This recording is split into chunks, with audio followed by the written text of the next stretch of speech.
தன்வினை தன்னை சுடும் அப்படின்னு சொல்லுவாங்கல்ல.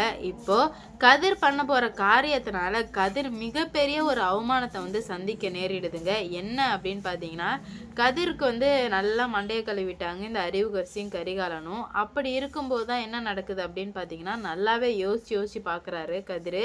அப்ப எவளுங்களுமே வந்து கரெக்டான ஆளுங்க கிடையாது. அப்ப எல்லாருமே வந்து போட்டு தள்ளிட வேண்டியதான் அப்படின்னு சொல்லிட்டு, உடனே குணசேகரன் கிட்ட போயிட்டு, "அண்ணன் நான் ஒரு பிளான் பண்ணியிருக்கேன்" அப்படின்னு சொல்லும்போது, "என்ன பிளான்றான்னு?" கேட்கும்போது, அவளுங்க சக்ஸஸ் ஆகறதுக்கு முன்னாடியே எல்லாத்தையும் பாரபட்சம் இல்லாம போட்டு தள்ள போறேன் அப்படின்ற மாரி கதிர் வந்து சொல்லவுமே, "அது எப்புட்றா உன்னால முடியும்?" அப்படின்ற மாரி கேட்குறாங்க.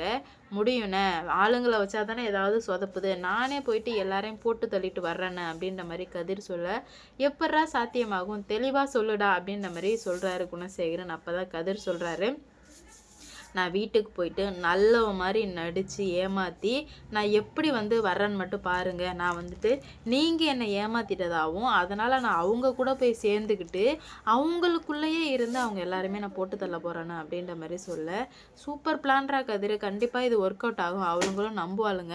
நீ போயிட்டு 2 சொட்டு கண்ணு தண்ணிய மட்டும் விட்டுடு" அப்படின்ற மாரி சொல்லவுமே, "சரிண்ணே, நான் பார்த்துக்கிறேன். நீங்க வந்து சேஃபா பத்திரமா இருங்க.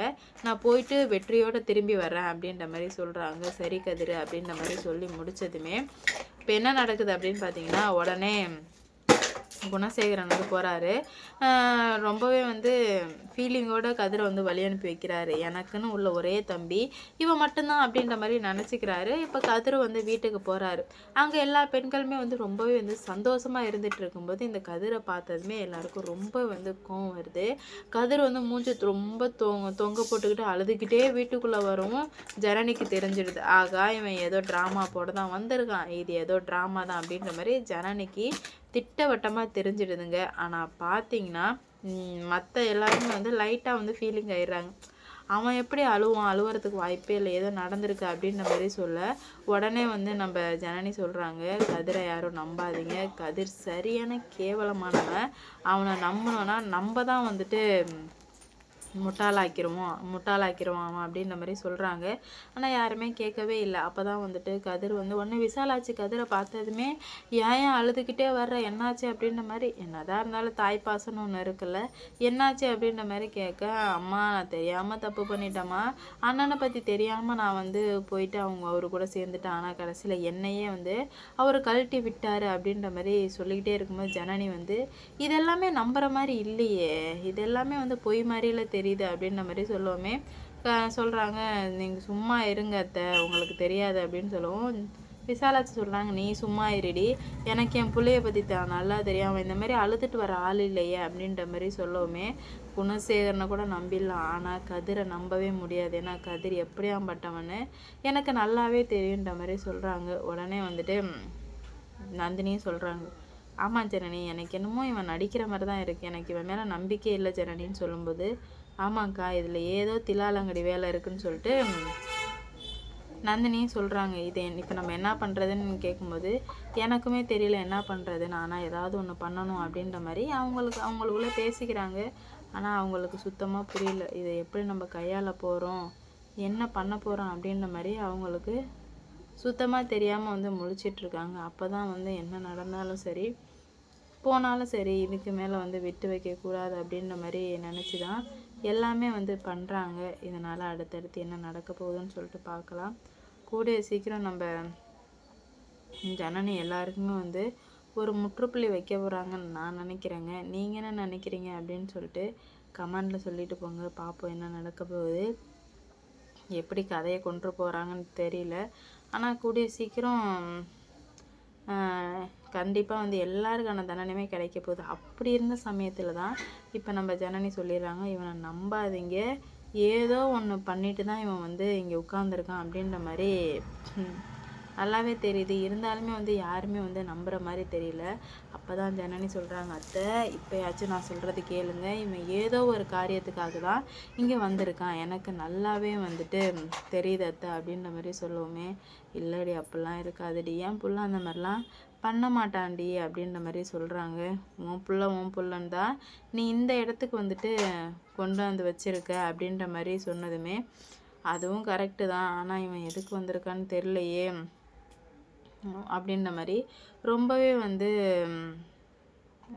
தகச்சு போய் நிற்கிறாங்க. நந்தினி போய் கேட்குறாங்க எதுக்காகடா அப்படின்னு சொல்லிட்டு. அவன் கதிர் வந்து நந்தினி கேட்கவுமே கோவம் வரதை பார்த்துட்டு, என்ன கதிர் எகிர்ற, அமைதியாக இரு அப்படின்ற மாதிரி சொல்கிறாங்க.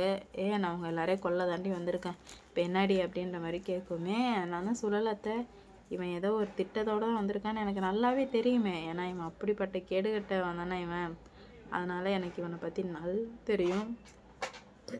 இவனை நம்பி மட்டும் நம்ம ஏமாந்தோன்னா நம்மளை மொத்தத்தையும் முடிச்சு விட்டு அவன் போய்கிட்டே இருப்பான். அப்புறம் நம்ம நடுத்தரில் தான் நிற்கணும் அப்படின்ற மாதிரி சொல்கிறாங்க.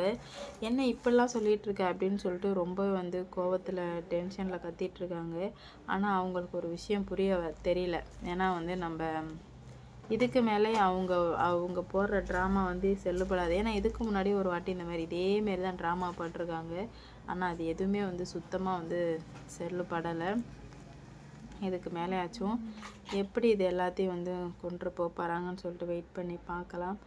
கூடிய சீக்கிரம் என்ன நடக்க போகுதுன்னா, கதிர் வந்து சொல்லிட்டாரு, உங்கள் எல்லாரையும் கொன்னுட்டு எங்கள் அண்ணனை இந்த வீட்டுக்கு கூட்டு வரதான் போகிறேன் அப்படின்ற மாதிரி சொல்லவுமே, நீ எப்படி இது எல்லாத்தையும் பண்ணுற நான் பார்க்குறேன்டா அப்படின்ற மாதிரி நம்ம ஜனனிக்கு அவனுக்கு செம சண்டை. கழுத்தை பிடிச்சி சட்டையை பிடிச்சி நின்றுட்டுருக்காங்க நம்ம ஜனனி. என் கழுத்து சட்டையை பிடிச்சிட்டியாடி, உனக்கு இருக்க ஆப்பு அப்படின்னு. ஆனால் நீ என்ன பண்ணாலும் இதுக்கு மேலே வந்துட்டு உன் பருப்பு வேகாதரா அப்படின்ற மாதிரி நம்ம ஜனனி சொல்லிடுறாங்க. உனக்கு எப்படி அவ்வளோ துணிவு வந்ததுன்னு கேட்குறாங்க. அதையெல்லாம் உன்கிட்டந்தான் கற்றுக்கிட்டது, நீ தான் எனக்கு குருவே, அப்படி இருக்கும்போது நான் உன்கிட்டருந்து கற்றுக்கிறதுல ஒரு தப்பு இல்லையே அப்படின்ற மாதிரி சொல்கிறாங்க. தப்பு இல்லை, ஆனால் வந்து நீ ஏதோ பெருசாக பிளான் பண்ணுறன்னு மட்டும் எனக்கு நல்லாவே தெரியுது அப்படின்ற மாதிரி சொல்கிறாங்க. ஆனால் என்ன நடக்க போகுது அப்படின்ற மாதிரி சுத்தமாக தெரியலங்க. எந்த ஒரு ஐடியாவுமே இல்லாமல் தான் இப்போ போயிட்டு இருக்குது. இதனாலே வந்துட்டு நம்ம ஜனனி ஒரு ஸ்ட்ராங்கான முடிவுக்கு வர்றாங்க. அத்தை, இதுக்கு மேலே இவனை நம்ம நம்பவே கூடாது, இவனை இந்த வீட்டை விட்டு அடித்து துரத்துன்னு சொல்லவும் கதிர் வந்து ட்ராமா போட ஆரம்பிக்கிறான்.